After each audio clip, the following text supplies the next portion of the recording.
Hello to all my story lovers. Welcome back in Storytime channel. Today I am reading chapter number 16, Miserable Success, taken from the book The Day When I Stopped Drinking Milk, written by the great Sudha Murty. Let's go through it. Vishnu was a young, bright, and ambitious student from the first batch I ever taught at college. So my relationship with him was closer than that with my students from subsequent batches. He was charming, communicative, and clear in his thinking. In college, we used to have long arguments on different issues and we used to agree to disagree on many matters. I used to tell Vishnu, I have seen many more seasons than you. With my experience in life, I want to tell you that having good relationships, compassion, and peace of mind is much more important than achievements, awards, degrees, or money. Vishnu would argue back, Madam, your stomach is full and you have achieved everything. Hence, you are comfortable in life and can say that. You have received many awards, so you don't care for them and you are not ambitious. You will never understand people like me. Then I usually just smile at him. I like him for his openness. Vishnu was also very good at teaching. He completed his degree and got an excellent job in Microsoft in Seattle, USA. He was awaiting his visa to go abroad.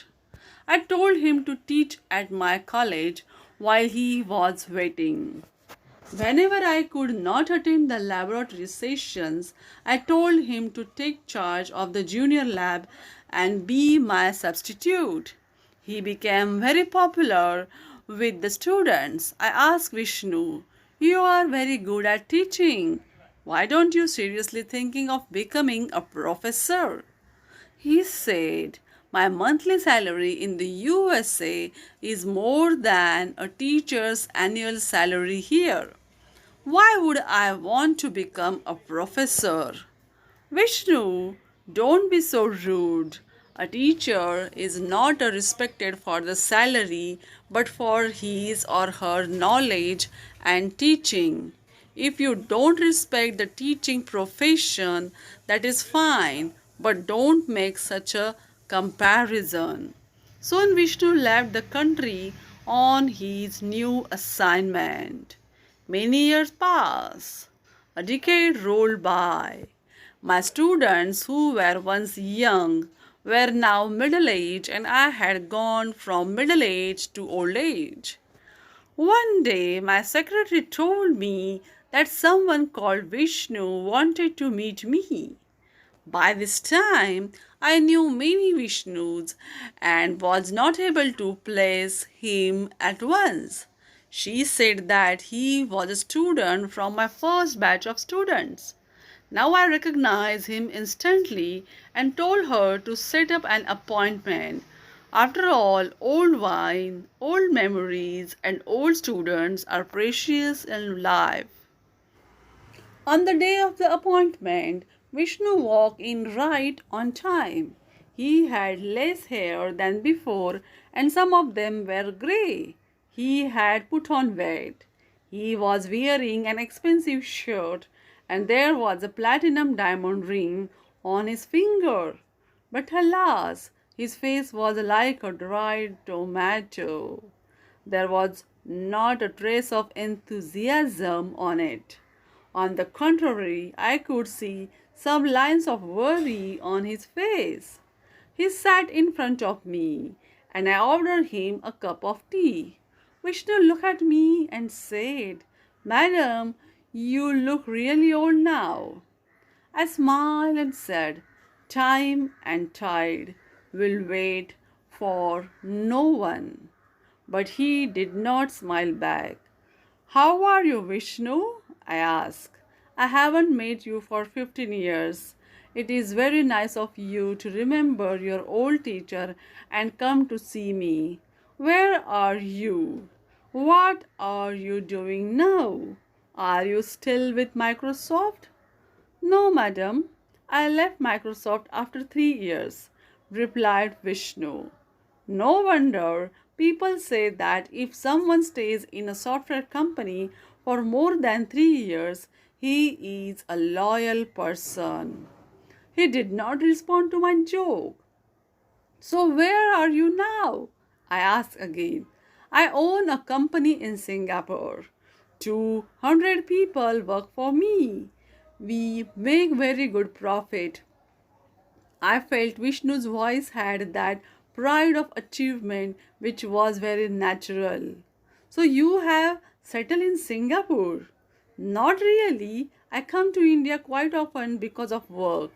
I have a house in a Vasant Vihar in Delhi, a flat in Worli in Mumbai, a bungalow in Raj Mahal Villas extension in Bangalore, a farm on Barangatta Road. I stop him. Vishnu, I didn't ask you about your assets. I am not an income tax person. I just wanted to know where you normally stay. I was pulling his leg, yet he did not smile. Vishnu, you have told me enough of your financial assets. I continued. Now tell me about your marital status. Are you married? How many children do you have? They do? Usually, a mother and a teacher get the automatic authority to pose these questions to her children and students. I am no exception. Some people mind my question because it is their personal life and I get the hint and stop.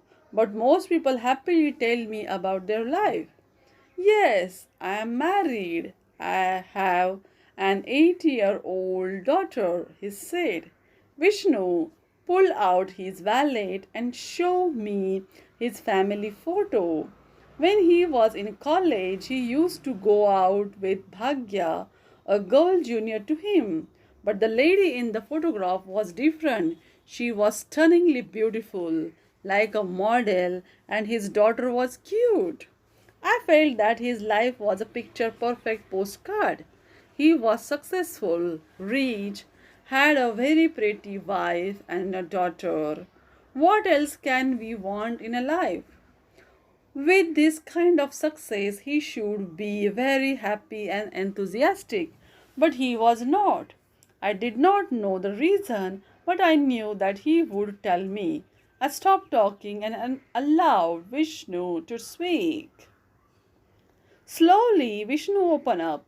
Madam, I have a problem. I have come to talk to you. What problem? And why do you think I have the solution? Actually, a successful person like you should help an old teacher like me. I joked to reduce the tension. It is nothing to do with the success, madam. For the last few years, I have been feeling very sad. I feel like I am missing something in life. I can't pinpoint exactly what it is, he said. Nothing makes me happy. Nothing even moves me or touches my heart. Even if I see a heart wrenching incident, I feel that I am traveling in a desert without water and the roads are paved with gold and silver. I asked him directly, have you seen a doctor or a counselor? Of course, I have. They said that a compassionate heart is important to enjoy life. They told me to read books and advised me to try and be happy by doing these things, such as looking at the sunrise, listening to the birds, taking long walks, and exercising regularly. Well, what happened? I lost weight with all the activities, but otherwise things didn't improve. I went back to a counselor again. He told me to go to Somalia on a trip. Why Somalia? A surprise. I know that there are trips to Europe, Hong Kong, and Bangkok, but I have never heard of trip to Somalia. Tell me, did you go there? What did you do in Somalia? I was curious. Oh, they took us to orphanages, HIV camps, and camps of children suffering from malnutrition. But nothing happened. I still didn't feel anything. On the contrary, my mind was busy calculating how Somalia could export to America or other European nations. What would you have done in my place, madam? He questioned me. Don't put me in your shoes. What I would do is left to me, and you don't have to do the same thing. Why can't you talk to someone who is very dear to you? Maybe a friend or your wife or someone from your age group. They might be able to give you a better solution. After all, there is a generation gap between us. He is quiet. Then he said, Madam, all my life I have calculated and made friendships. I have never spent time with people who aren't useful to me in some way. After all, life is a merciless, competitive field. Every move should take me one step higher on the ladder of success. I thought to myself, now I know why Bhagya was replaced by the model wife. How much time do you spend with your family? My daughter is friendly, but she is nice to me only when she wants something from me. Sometimes I find it very strange. A child looks beautiful only with innocence, but my daughter is more practical. My wife is very busy with the carpet business that she inherited from her father. She doesn't have any time to talk to me. And my daughter, even though she works from home most of the time. He stopped for a second and continued. Or maybe I think that way. My wife wants to get all my contacts and clients so that she can expand her business. I am more of a database to her than a companion. I understood Vishnu's problem. Sometimes it is very difficult to talk with your own family. I was touched that he felt safe coming to me, but he was expecting a quick fix from me. I was willing to listen to his problem, but that did not mean that I also knew the solution. Vishnu continued, Madam, tell me, how do I become compassionate? How do I build a strong family? How can I enjoy the sunrise and the moonlight? How much time does it take to get all these qualities? Are there any books or a crash course or a people who can teach me?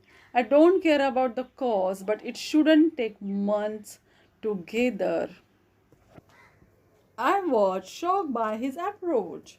Vishnu, compassion cannot be taught, sold, or bought. I said, there is no time limit either. It is one of the characteristics that you have to develop from the beginning. Understand that life is a journey. In that short journey, if you can show compassion to others, show it now. Our ancestors have always talked about the middle path for a reason. That path makes a person stable, happy, and content. Vishnu, you are the role model for your children. Children will be what they see. What you have done, your daughter has copied. Vishnu sighed and said, Yes, madam, I understand. What are you saying? I will take my daughter and work with poor people on a regular basis along with her. That will also help us bond. I am hoping that it will make me a better human being and I will be able to feel worthy again. Now I know what brought me to you. I cannot thank you enough. Vishnu left my office with hope in his heart and a smile on his face. Do you like her experience? Then tell me in the comment box and share with your friends. Thanks for watching, guys.